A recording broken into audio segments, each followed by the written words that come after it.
Como não ser abalado? Como não ser abalado? Por quê? Porque as estruturas humanas, internas, as estruturas emocionais, as estruturas espirituais, têm sido e sofrido abalos todos os dias. Com tudo que vivemos, com tudo que passamos, com tudo que assistimos, com tudo que vivenciamos no nosso cotidiano, seja ele no trabalho, em casa, escola. E pasmem, alguns desses até na igreja. E as pessoas vão sendo abaladas, suas emoções vão sendo abaladas. Alguns estão sendo abalados até na fé. Quantos e quantos você encontra e estão abalados na fé? Semana passada falamos sobre a apostasia, né? Que é o distanciamento da fé, o distanciamento agudo da fé. E a maioria das vezes, se você vai perguntar o motivo desse afastamento, são coisas banais, besteirinha. Porque um não estendeu a mão, que eu fui no culto, o outro não cumprimentou, ou porque a pressão em casa estava de um jeito, porque as contas estavam difíceis para pagar. E em todas as perguntas, em todas, pense elas quais sejam no seu entendimento. Em todas, a minha pergunta é: o que Deus tem a ver com isso? Você pode puxar qualquer pergunta, você pode puxar qualquer fraqueza, você pode puxar qualquer coisa. Eu não vou, estou afastando, eu não vou da igreja por isso, eu não quero saber de Deus por causa daquilo. Não vou porque o fulano vai na igreja e erra. Porque o pastor na igreja peca. Tá, pode ser os mais diversos possíveis. A minha pergunta é: o que Deus tem a ver com isso? Então a apostasia ele tem essa cunha, essa flecha maligna, que diz na palavra, uma flecha, um dardo inflamado. O dardo inflamado é pior do que a lança, que a lança tem 2, 3 metros, ponte aguda. O guerreiro vinha, atirava, batia na pessoa, a pessoa já morria. Pronto, acabou a história. O dardo inflamado era uma lancinha pequena. Já viu aquele joguinho de dardo? Tem ali a plaquinha, aqueles risquinhos, você fica atirando ali. O dardo, ele não mata. Espiritualmente falando, a Bíblia diz que ele é inflamável porque é uma palavra que te atinge, e por estar inflamada de mentira, de inverdades, de julgamento, de apontamento, não te mata de vez, mas vai te corroendo, vai te queimando por dentro, vai minimizando suas forças, vai minimizando sua alegria, vai minimizando tua paz. Já viu? Você acordar, sua casa tá feliz, com sua família e tal, aí chega lá um amigo, um parente, não sei o quê, e vem contando alguma história, um problema, ou vem julgando. Parece que vem um peso e às vezes uma palavra daquela atinge seu coração, e aquele dardo começa a queimar e começa a te pressionar para baixo, te magoar, te entristecer. Aí de repente você olha para um lado, olha para o outro, fala: o que aconteceu? Eu estava tão feliz até agora. O que aconteceu? Eu estava tão bem. Uma palavra, uma seta, uma foto. De repente o tempo podia estar lendo a Bíblia, está lá no Instagram, olhando, aí vê uma foto, vê outra, ele na academia, outro forte, o outro bombando, aí você olha para si que você não deu aquela treinada aquela semana, não fez aquela prancha, aí aquelas fotos, aquela vira um dardo ao contrário a você. Estava tão bem, de repente começa a murchar. O fulano está bem, está melhor que eu, tem uma casona, tem um carrão, tem um emprego bom, tá bombando na internet. Nem sempre que você vê é realidade. Nem sempre aquilo que está te matando é real. Por isso o melhor é o que está por dentro do que está por fora. Aleluia! O que te define não é o que as pessoas podem ver, o externo. É o que você põe para fora. É o que se revela de dentro para fora.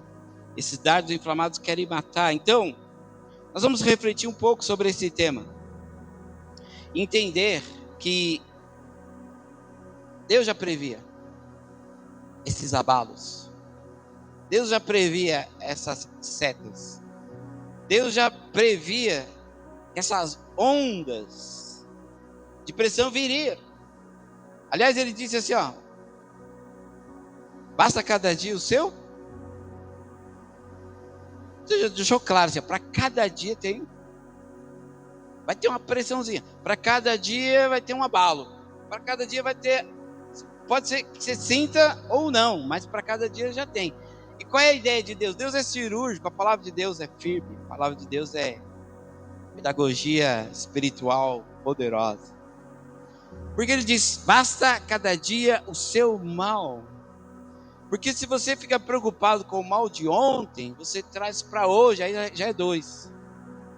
E se o de amanhã, que nem aconteceu ainda, você já se preocupar, amanhã eu tenho que fazer isso, fazer aquilo, você já traz para hoje, aí já são 3.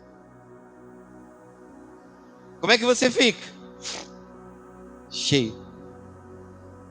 É onde vem o peso, onde vem o desânimo, onde vem as fraquezas. Então o Senhor sabe de tudo isso. Ele diz: então fica tranquilo, filho, confia em mim, basta cada dia o seu mal. Eu estou com você hoje e amanhã estarei, porque as misericórdias do Senhor se renovam a cada amanhecer. E Ele estará, aleluia. Vamos abrir nossas Bíblias. Salmo 15, vamos ler do versículo 1 até o versículo 5. O Senhor, Ele prevendo isso, Ele já deixou o antídoto para vencermos os abalos. Eis que nós vamos refletir nessa noite. Porque o Senhor, na sua sublime e poderosa sabedoria, Ele não apenas mostra o problema, Ele resolve. E aquilo que não era possível nós resolvermos, Ele resolveu por nós na cruz. O que eu não poderia, o que você não poderia, Ele já fez na cruz. Pior, Ele fez na cruz do Calvário. Agora nosso papel é só seguir a cartilha. E Ele já deixou os antídotos para as lutas, Ele já deixou o antídoto para as fraquezas, Ele já deixou o antídoto para os abalos. Portanto, se você era pressionado por abalos, se você facilmente se abalava, se você era tomado pelos abalos e não tinha muito entendimento do que fazer, hoje nós vamos aprender juntos como fazer, amém? Vamos ver, versículo 1, Salmo 15, 1. O Senhor, quem habitará no teu tabernáculo?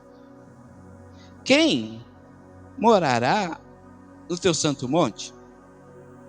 Aquele que anda sinceramente e pratica justiça e fala verdade no seu coração. Aquele que não difama com a sua língua, nem faz mal ao seu próximo, nem aceita nenhum opróbrio contra o seu próximo. A cujos olhos é réprobo e desprezado, mas honra os que temem ao Senhor. Aquele que jura com dano seu e contudo não muda. Aquele que não dá o seu dinheiro com usura, nem recebe peitas contra o inocente. Quem faz isso nunca será abalado. Aleluia! Aqui nós temos o quê? Grandes ensinos para os dias. Aqui nós temos grandes princípios para a vida. Aqui é uma receita. Esse texto de Davi, do salmista, que tem Ao longo dos Salmos, 75 são deles, são de autoria própria. E entre eles há esse que é uma receita para não ser abalado. É um combo, é um pacote. É uma receita para não ser surpreendido. É uma receita para não ser pego de surpresa. É uma receita de vida aqui. Aleluia! É como uma receita de bolo. As irmãs que fazem bolo, sabe como é que é. É interessante essa parte, porque o bolo vai sair conforme você seguiu a receita. Algumas gravam a receita. Grava. E na hora de fazer, nem precisa ir lá procurar, porque já sabe o que fazer. A ideia de Deus é que a gente venha gravar a receita. Para você já saber o que fazer. E é interessante que essa receita de bolo aqui, como é a receita de um bolo comum, ela não se faz sozinha. Ela não sai por mágica. A Sheila faz bolo. Você tem lá os ingredientes. O bolo sai sozinho? Tá tudo lá no balcão, né? As coisas. Aí você vira as costas e fala, sai bolo. E sai. Ou passo de mágica, sai. Nem nesses filminhos de bruxa sai, porque o bolo sempre vai dar errado naqueles filminhos. Então, essa receita aqui, você pode ter os melhores ingredientes. A Sheila pode comprar os melhores ingredientes.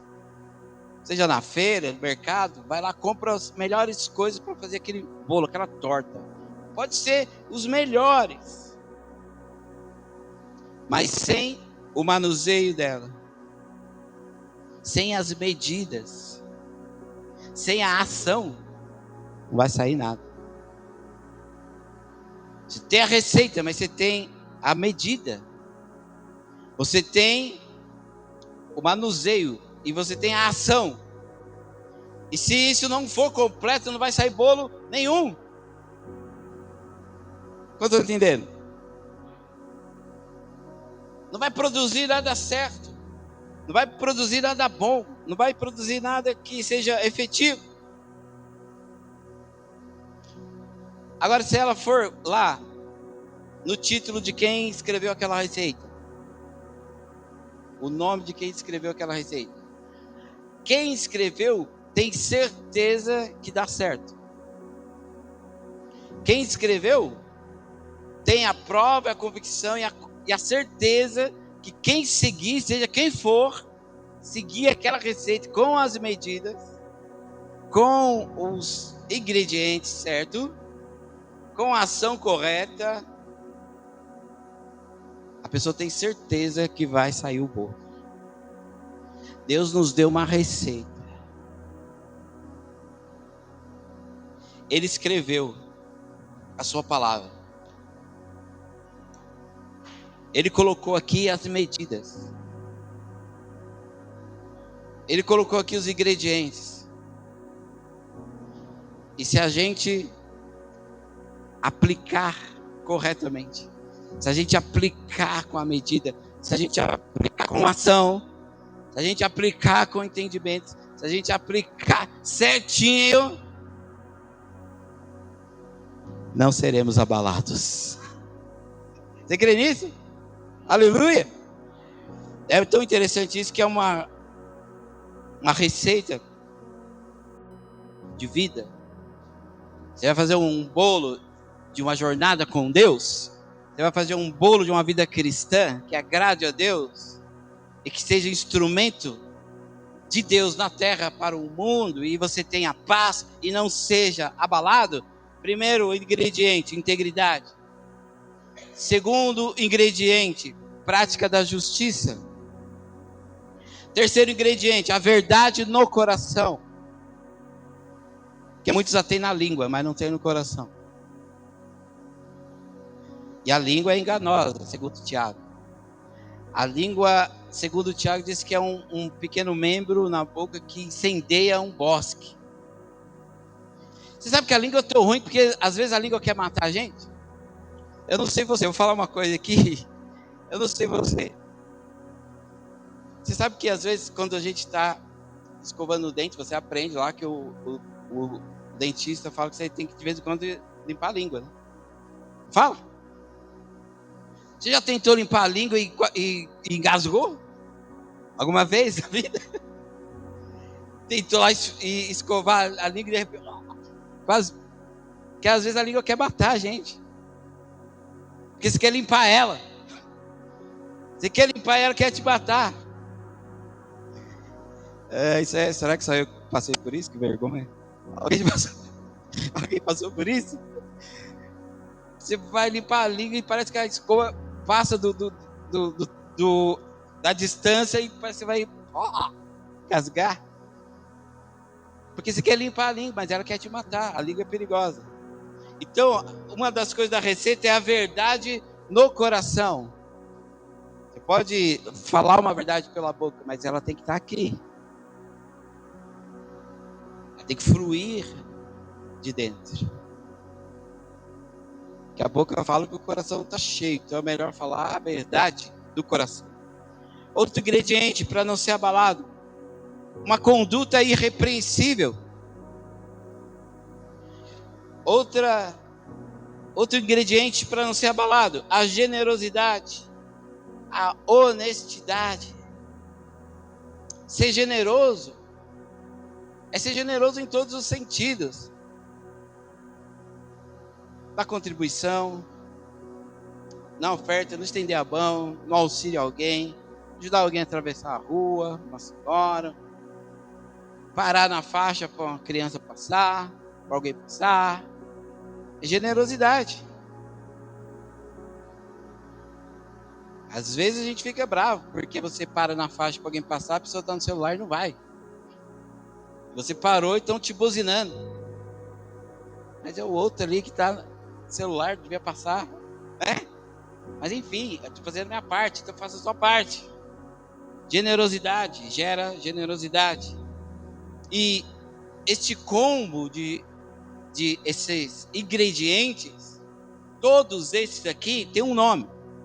E o nome chama-se retidão. Diga comigo, retidão.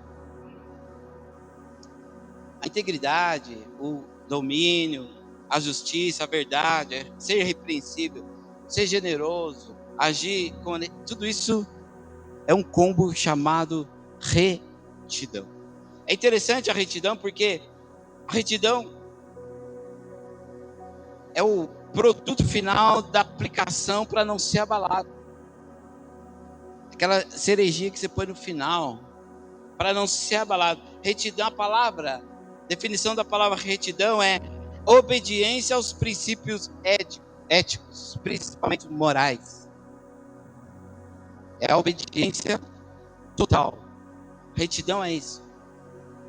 Tem outras definições, ser reto, ser correto, tem outras, mas eu gosto dessa que fala de obediência. Retidão é uma obediência aos princípios. Como nós estamos falando de receita, é ter uma obediência ao desenho, ter uma obediência ao que está escrito, ter uma obediência firme ao que já foi estabelecido. Para que eu não seja abalado, o salmista diz: quem é que não é abalado? É aquele que faz essas coisas, é aquele que anda desta maneira, é aquele que obedece esse desenho. Aleluia! A retidão, ela descreve um comportamento justo, honesto e honrado. A retidão, ela descreve uma conduta que está oposta à falsidade, que está oposta à fraude. Por quê? Porque não basta você dizer eu amo a Deus, não basta você dizer eu amo a palavra, porque se a conduta não corresponde a esse amor, espiritualmente nós nos tornamos uma fraude. Espiritualmente nós nos tornamos impostores da vida. Dizer eu amo a Deus Eu amo a sua palavra. Deus é tudo para mim. A sua palavra é o meu prazer. Eu medito nela dia e noite. Mas se a conduta cotidiana, diária, não corresponde a essa receita, é uma fraude.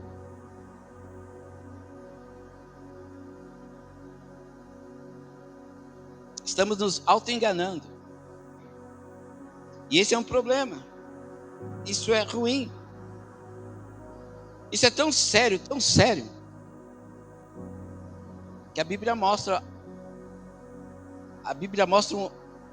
um personagem tão emblemático na Bíblia.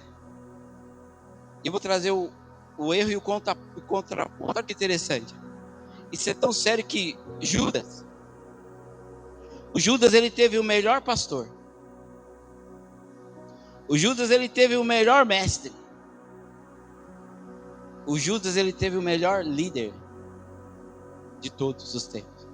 O Judas ele andou com aquele que foi o mais sábio. E ainda assim o Judas fracassou. Porque nem sempre o problema é o líder. Porque nem sempre o problema é a igreja que você frequenta. E ele fracassou. Que o problema do Judas era uma atitude que não correspondia. Era um caráter que não era de acordo com o amor que ele apresentava.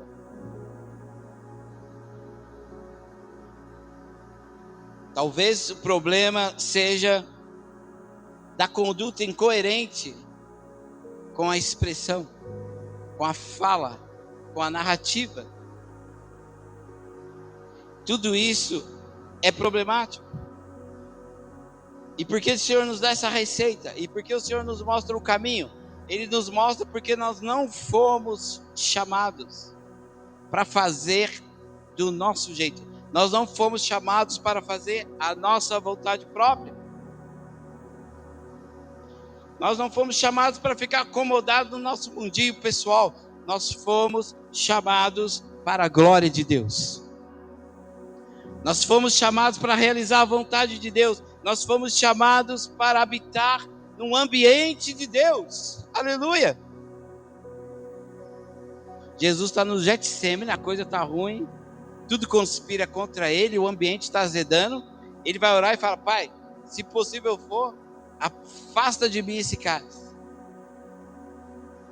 Aí imagina se Jesus falasse assim para o Pai: ó Pai, esse cálice está difícil. Eu vou ficar aqui em oração. Enquanto o Senhor não tirar esse cálice de mim, aqui eu não saio. Eu vou ficar firme aqui e eu não saio daqui enquanto o Senhor não afastar de mim esse cálice. Se Jesus fizesse isso, não tinha cruz, não tinha salvação, não tinha vida eterna. Mas ele se submeteu à vontade do Pai. Falou: Senhor, até gostaria que esse cálice saísse. Contudo, seja feita a tua vontade e não a minha vontade. Talvez a gente está arrastando coisas por anos porque não falou para Deus: Deus, seja feita a tua vontade, por mais que me doa. Porque a sua vontade é melhor do que a minha. Por mais que me doa, seja feita a tua vontade. Porque Jesus entendia que ainda que ele fosse para a cruz, morresse, fosse sepultado, havia uma promessa do terceiro dia. E a gente, às vezes, nós tememos de fazer essa oração: Senhor, seja feita a tua vontade, porque na nossa concepção, Deus não vai fazer o que a gente quer. E a gente tenta dar um nó em Deus e não orar para Ele fazer a vontade. A gente pensa por lá o caminho. Não vou orar, senão vai que Ele faz mesmo. Senhor, seja feito a tua vontade, vai que Ele faz mesmo. Aí aquilo que eu queria não vai acontecer. Só que se a vontade dele é melhor que a nossa, Isaías 55 vai dizer o quê? Porque os teus pensamentos não são os meus pensamentos. nem os teus caminhos os meus caminhos, porque os meus pensamentos são mais altos que os teus pensamentos, e os meus caminhos mais altos que os teus caminhos. Aleluia! Ele é melhor, tudo dele é melhor, tudo que ele faz é melhor. É melhor nos submeter. Aleluia! Então, o versículo 1 do Salmo 15 vai dizer: Senhor, quem habitará no teu tabernáculo? Ou quem morará no teu lugar santo? Quem habitará no teu tabernáculo? Quem morará no seu lugar santo? E ele responde. A resposta está no versículo 2. Qual é a resposta? Aquele que anda em sinceridade e pratica a justiça e fala a verdade no seu coração. Aleluia! Veja só, o versículo 1 vai falar de tabernáculo, lugar santo. Algumas versões vão falar de monte, vai falar de habitação. Quem é o tabernáculo? Quem é o santo monte? Somos nós. Nós somos o tabernáculo, nós somos o santo monte, nós somos o lugar de habitação, morada de Deus. Uma vez que ele vem habitar em nós, somos a sua morada, nós somos a sua habitação. Uma vez que ele vem habitar em nós, agora somos nós que estamos nele. Uma vez que ele veio habitar em mim, agora sou eu que estou nele, porque ele veio em mim, então eu estou nele. Aleluia! Quantos aqui o Espírito está sobre você? Quem? Quantos aqui o Espírito está sobre você? Então não é. Porque o Espírito não está sobre você, o Espírito está em você. Na antiga aliança, o Espírito vinha de vez em quando sobre as pessoas, sobre Sansão, sobre Davi. Eles eram tomados de vez em quando pelo Espírito para realizar algo poderoso. Agora, hoje, nessa receita, depois da cruz, a nossa responsabilidade é maior, porque o Espírito Santo não está mais sobre, agora ele está dentro. Agora ele está em você. Ele habita em você. E porque ele habita em você, porque ele está dentro de nós, agora somos nós que estamos nele. A sua essência passa a reger a nossa vida. Porque está dizendo, a pergunta: Senhor, quem morará no seu tabernáculo? Quem habitará no seu lugar santo? E o Senhor fala o quê? Aquele que é sincero, aquele que é puro, que é limpo de mãos. Por quê? Porque se o Senhor passa a habitar em nós, a essência que passa a viver em nós são essas. A essência que passa a fluir dentro de nós é essa essência de Deus. Pureza, santidade, simplicidade, integridade, honestidade, justiça. Por isso que ele mora em nós e nós estamos nele, e essa essência que começa a fluir dentro de nós, e é por essa essência que habita, essa essência que está movendo dentro de nós, é que vai nos proteger de sermos abalados. É essa essência viva fluindo que nos protegerá dos abalos. Aleluia! E essa essência de Deus em nós, e é esse a questão, essa essência de Deus em nós, ela não é compatível com a nossa. A natureza de Deus não é compatível com a nossa natureza caída. A pureza de Deus não é compatível com a nossa. Ela não se associa. Ela não coexiste. Não dá para viver com a pureza e com a impureza ao mesmo tempo. Ela não coexiste, ela não existe. Por isso que o velho homem tem que morrer, para que a natureza pura de Deus viva. Porque ela não coexiste junto. E quando a gente quer viver essa receita misturada, não vai dar certo o bolo. Vai sair ruim na forma. Ela não se associa, ela não se mistura, ela não coexiste. Por isso essa natureza tem que morrer.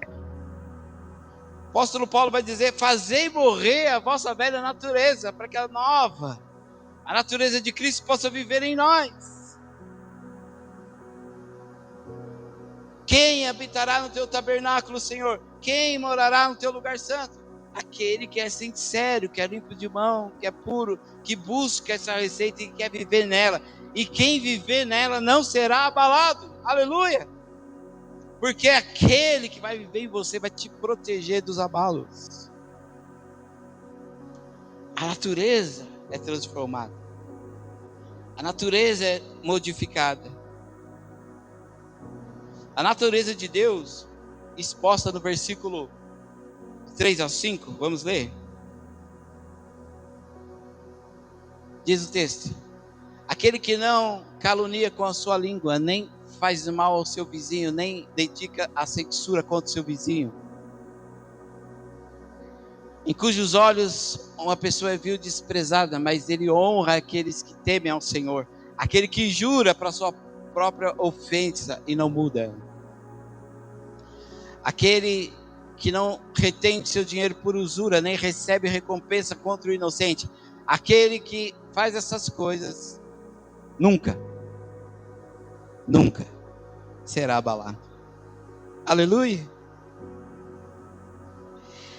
Eu vou trazer a síntese desses 3 versículos. Esses 3 versículos estão dizendo assim, ó: quem não será abalado? Quem está cheio das virtudes de Deus, dos princípios de Deus.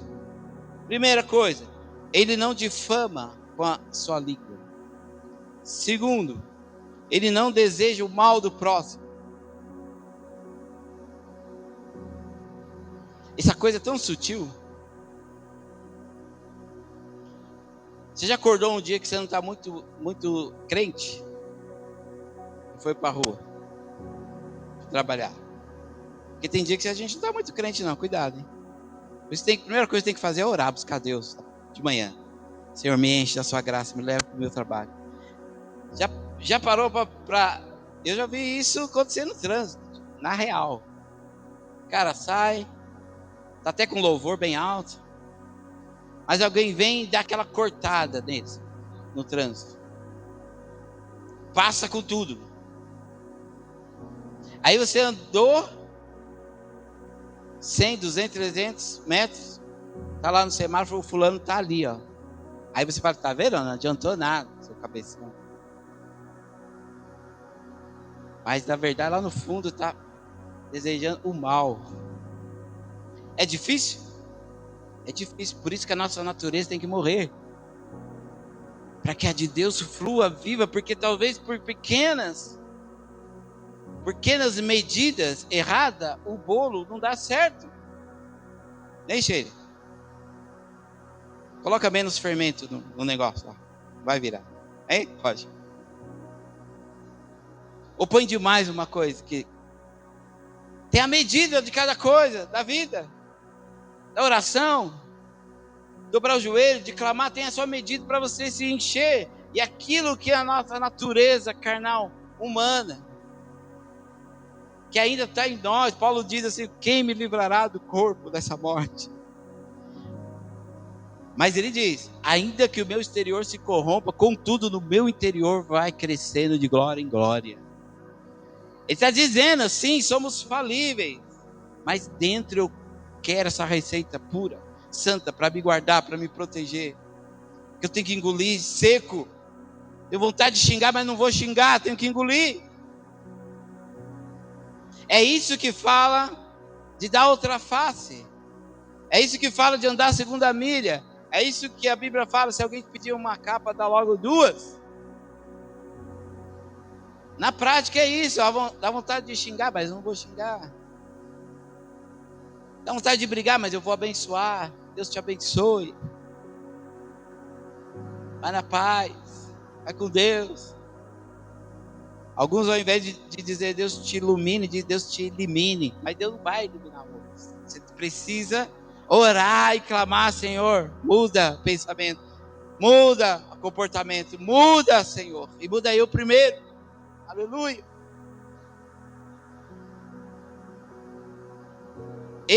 Terceira coisa, não aceita a maldição contra o próximo. O que significa isso? Alguém vem falar mal de outro para você, você tem que cortar ali. Tem que esticar a conversa. Olha, sabe fulano de tal? Assim, assim, assim, assim. Olha, eu não sei da vida do fulano, do Beltrano.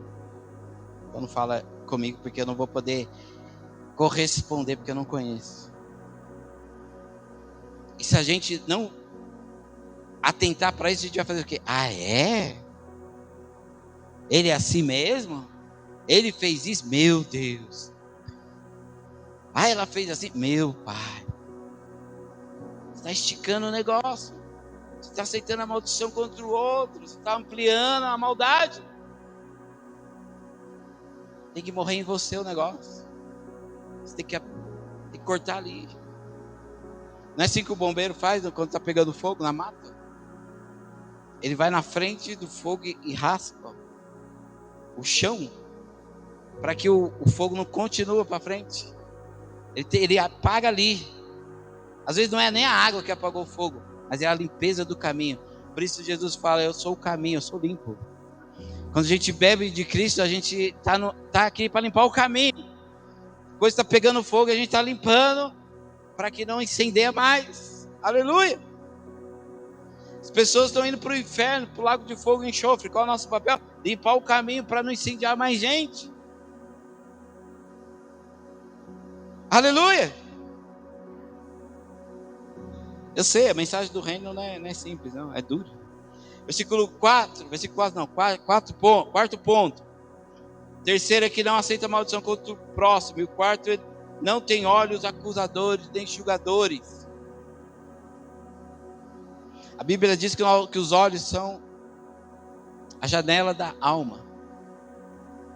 Se os teus olhos forem bons, todo o seu corpo terá luz.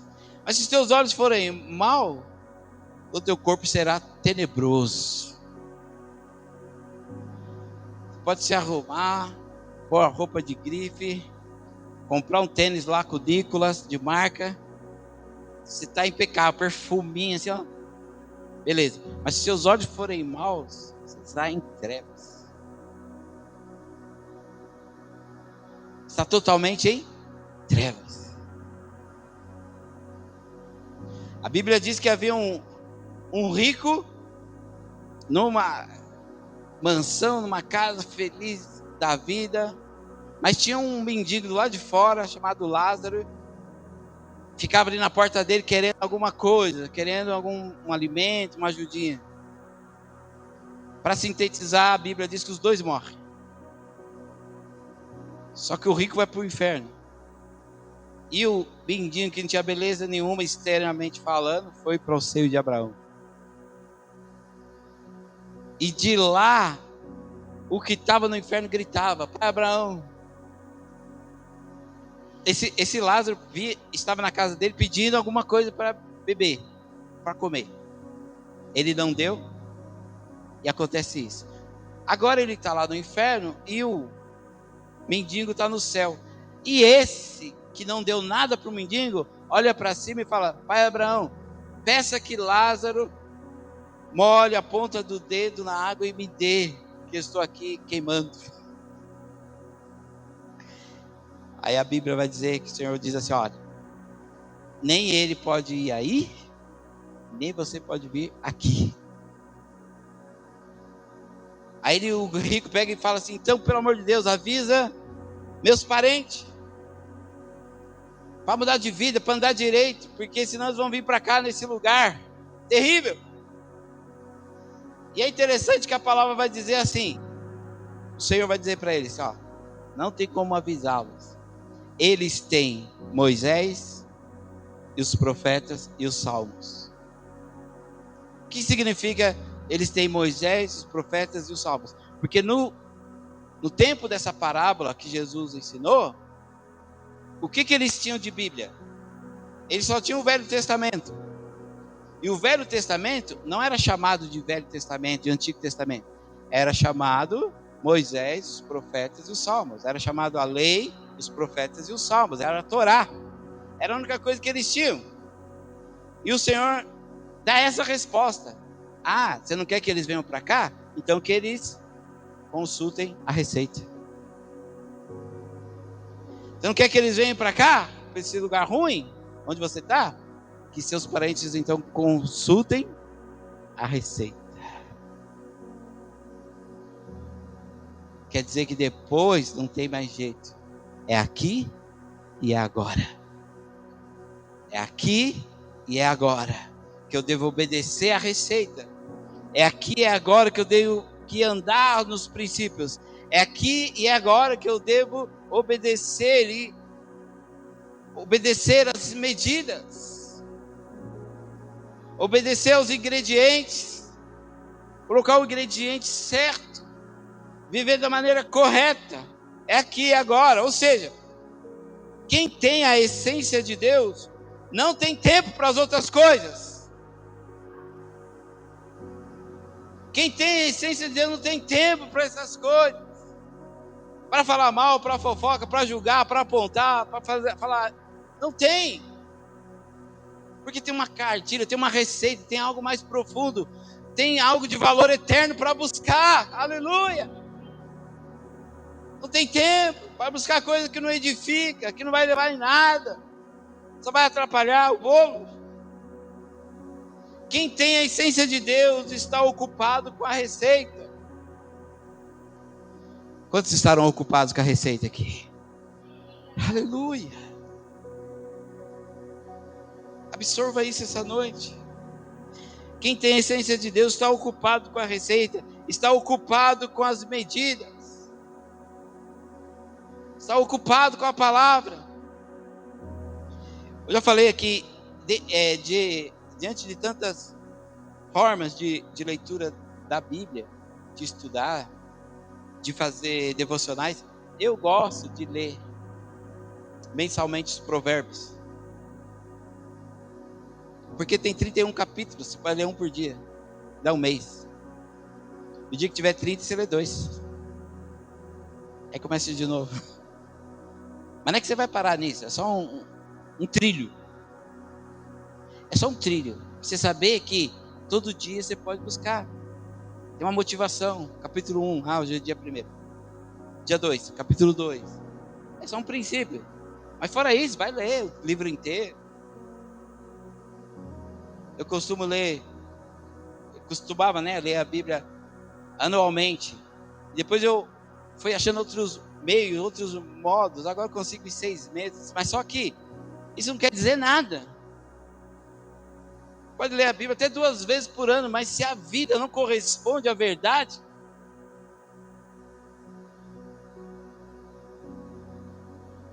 eu me preocupo muito mais do que ler, corresponder, manifestar, expressar o que eu estou lendo, expressar o que eu estou recebendo, obedecer à receita, para que eu não seja abalado. Aleluia. E não tem coisa melhor do que você perceber que por dentro você está cheio de vida. Vida de Deus. Aleluia. Quem está cheio da presença está ocupado, e quem está cheio da presença está atento à consistência da massa.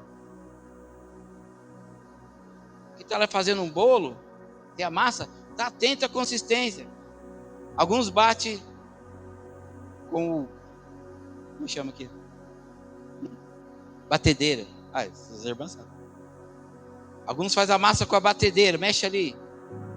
A minha mãezinha, que partiu 1 ano e pouco atrás, ela tinha uma colher de pau, assim, e ela abraçava a vasilha, assim, não sei como, só mãe que sai disso, né?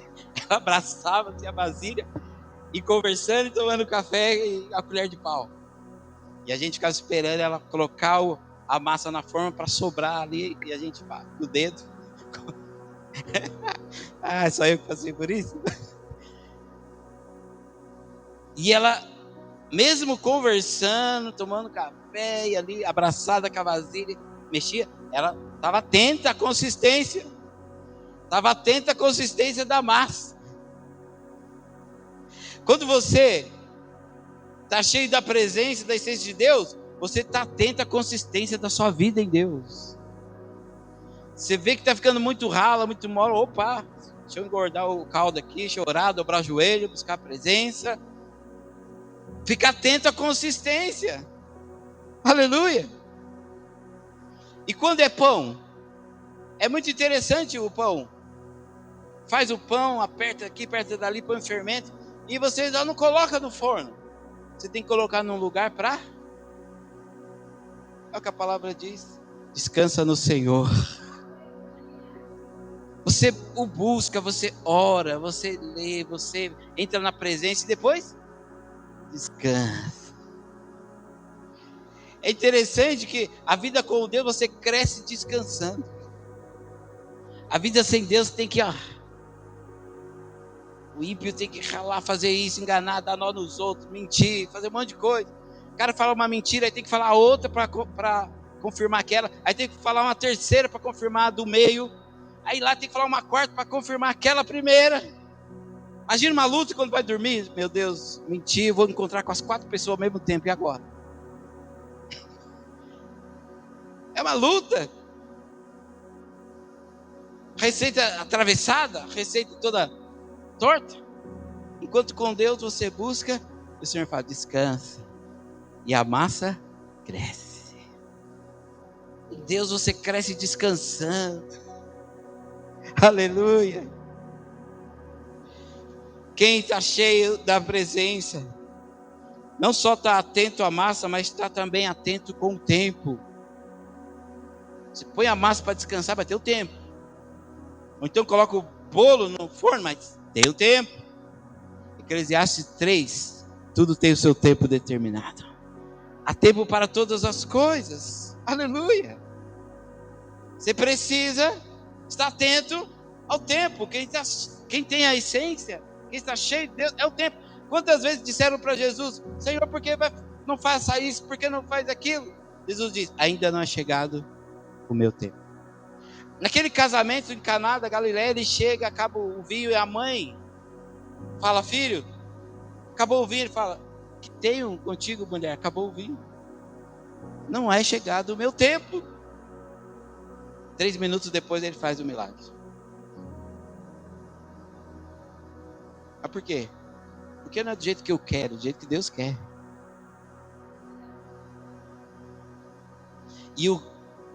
Então, mas só que ele fez. Não, ele não fez. A mãe disse que acabou o vinho. Na cabeça da mãe tinha um pensamento, ele fez outro. E ele não modificou o estado da água de líquido para sólido. Não fez a água virar gelo. Não transformou a água em vapor. Ele transformou a natureza da água. Deixou de ser água e virou vinho. Porque Deus não está preocupado com o seu estado. Ele está preocupado com a sua natureza. Ele quer transformar a nossa natureza. E a gente às vezes fica preocupado com o nosso estado. E vai criando, fazendo coisa do nosso jeito, da nossa vontade, porque estamos preocupados com o nosso estado. Enquanto, quando a gente entrega para Deus, Ele transforma a natureza. E a natureza mudou toda a história daquele casamento. Quando Deus muda a sua natureza, Ele muda toda a história da sua vida.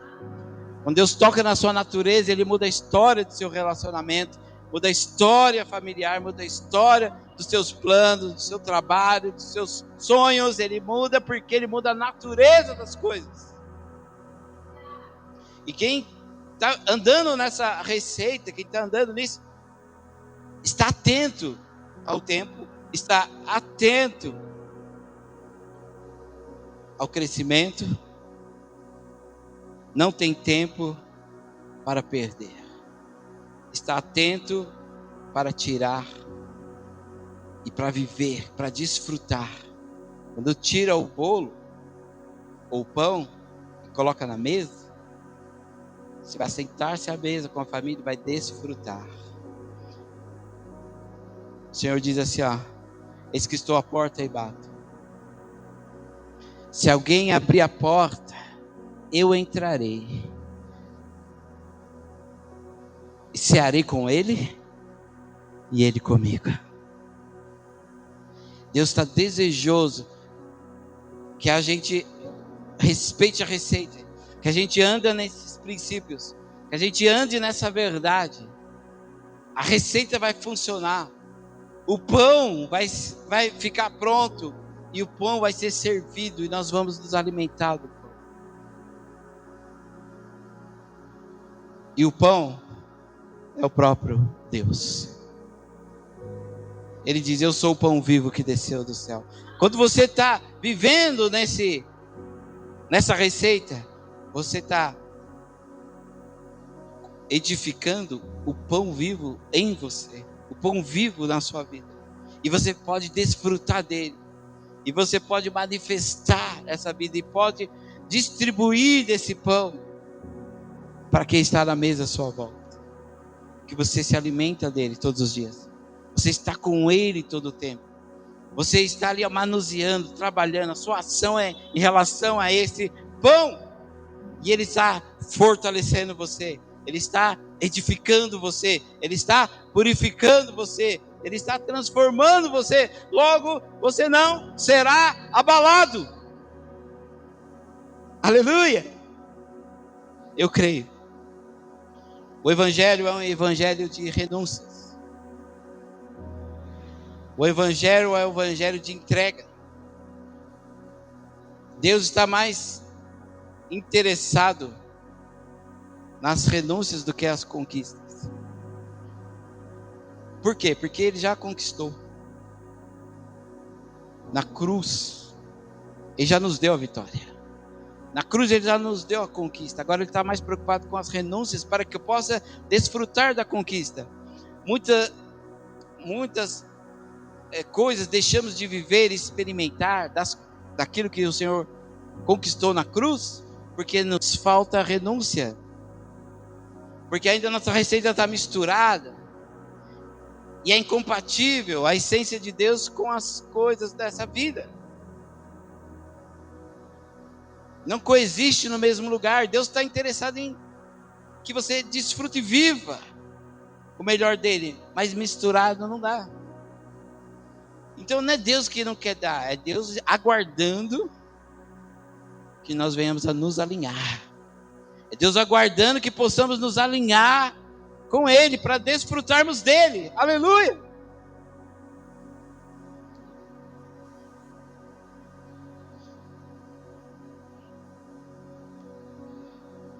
Eu quero resumir. Gostaria que você fechasse os seus olhos agora. Essa noite é muito importante, essa reflexão. Isso pode marcar décadas à frente da nossa vida. Pode mudar estruturalmente o nosso interior, nosso modo de pensar, de agir, de viver, de olhar as Escrituras, de olhar para Deus, de olhar a nossa vida com Deus. Eu renuncio a mim mesmo para ganhar a Cristo e uma vida. E essa palavra Deus expôs a todos nós. Aquele que não negar a si mesmo, por amor de mim, não é digno de mim. Não é uma palavra do pastor Eliel. É a palavra do pastor Jesus. Aquele que não renuncia a si mesmo, por amor de mim, não é digno de mim. E se eu digo que o amo, meu comportamento, a minha conduta precisa ser coerente a esse amor. Precisa ser coerente com o seu amor. É sobre esse desenho que não seremos abalados. É sobre seguir essa receita que não seremos abalados.